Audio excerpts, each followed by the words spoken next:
All right, ladies and gentlemen, it is Rob Brown, host of The Rob Brown Show, noon to 3 on ESPN Upstate. Wanted to take a minute and talk a little bit about the news we got earlier out of Atlanta. The Atlanta Braves have made a move to bring Chris Olsen, the first baseman, out of Oakland, which means that likely the Freddie Freeman era is done in Atlanta after 14 years. And of course, last year, a World Series championship. And I know that a lot of Braves fans were nothing short of despondent on social media earlier. I didn't have the same reaction. I mean, obviously, as a longtime Braves fan, it's a little bit sad to see Freddie go. The guy's been there for almost a decade and a half and has been one of the only consistent players that Atlanta's had for that period of time, and especially as somebody who grew up in the 90s as a Braves fan back during that dynasty that wasn't, when there were so many players that stuck around for such a long time.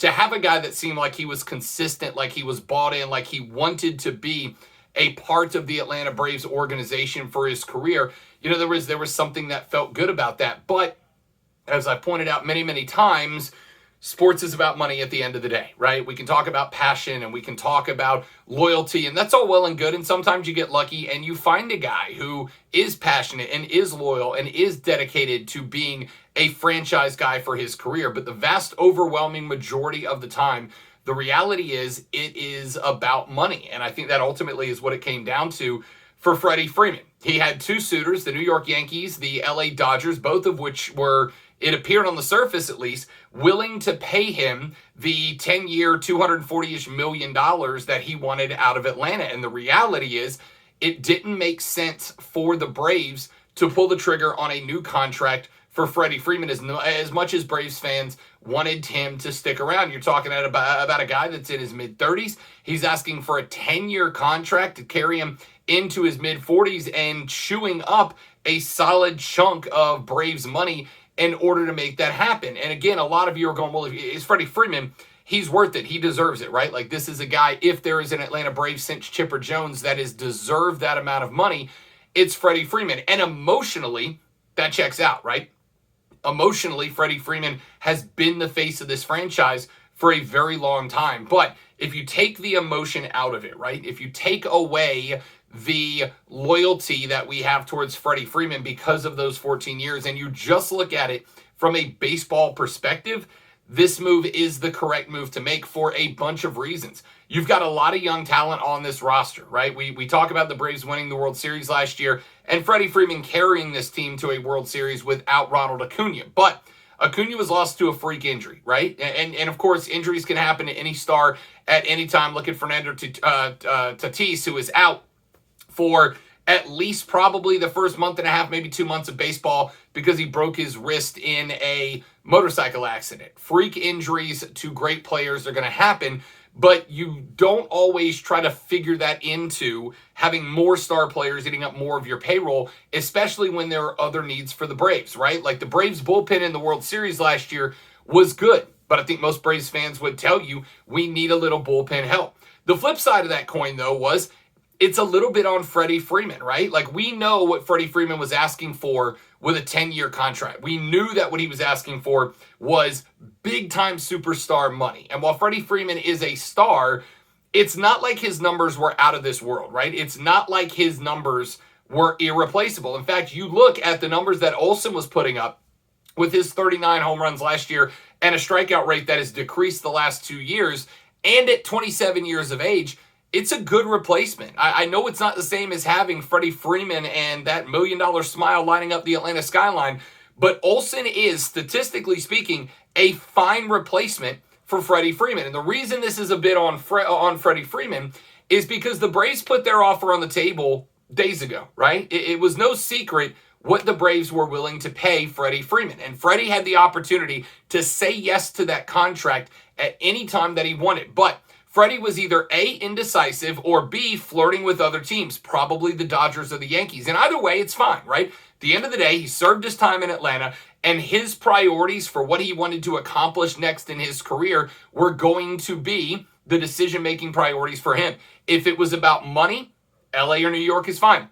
If it's about building a national image, because while we all love Atlanta, and they are certainly the team of the South, The nation's teams are the big market teams. They are New York, they are LA, they are Chicago. So if it was about building a national image, then LA or New York makes sense. If Freddie Freeman wanted to be the face of the Atlanta Braves, wanted to be what Chipper Jones was and is to Braves fans that are my age for the next generation, he could have stayed in Atlanta. But clearly Freddie's priorities were make more money and or build a national image, which again is fine.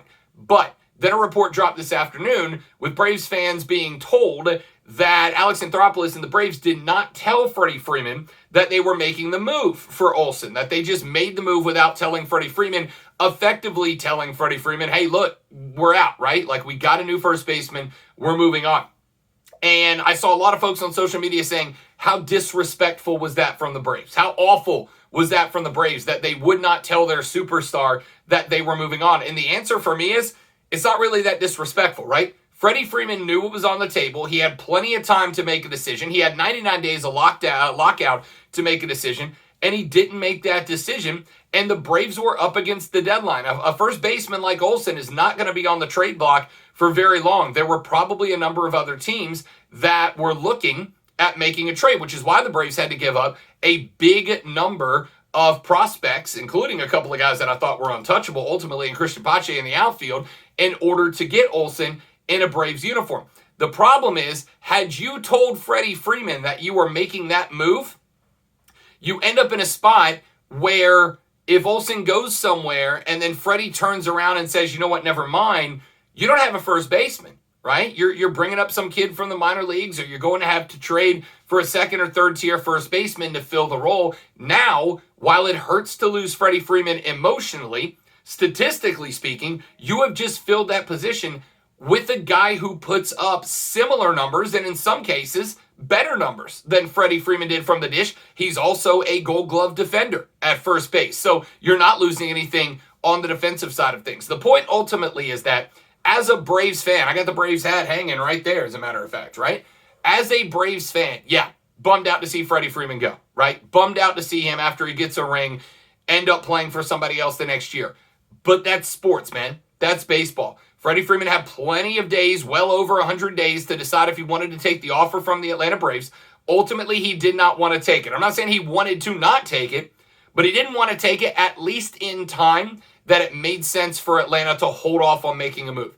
Atlanta got to the point where they knew he was flirting with LA. They know that New York is in the mix. They know that there are some other dark horse teams. Boston and the Cubs are both being mentioned as well.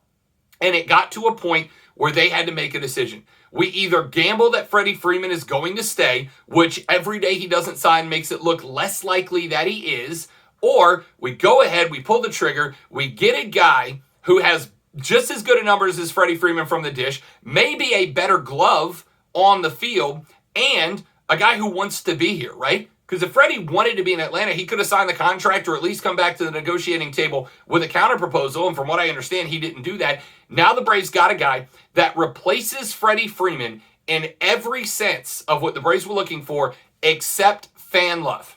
And here's the reality of the situation. If this kid comes out, and I say kid, he's 27 years old. He's not exactly a young guy, but he's 7 years younger than Freddie Freeman, right?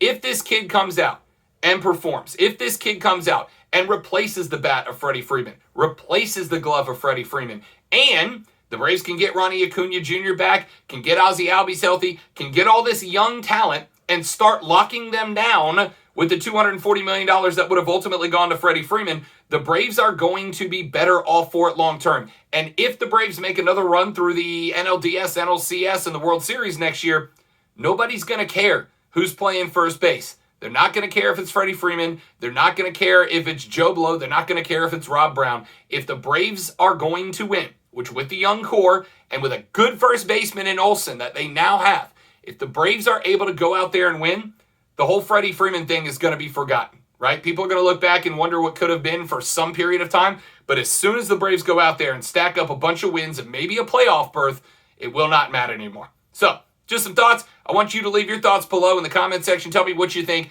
Is this a right call? Is Freddie Freeman a guy that the Braves can move on from and have fans forget if they win? Or is this some sort of blunder that the Braves are going to pay for years to come? Leave your thoughts below. I'll see you on the air tomorrow, noon to 3, 97.7 FM Greenville, 97.1 FM in Spartanburg, or just tell your smart speaker, play The Rob Brown Show. I'll see you guys then.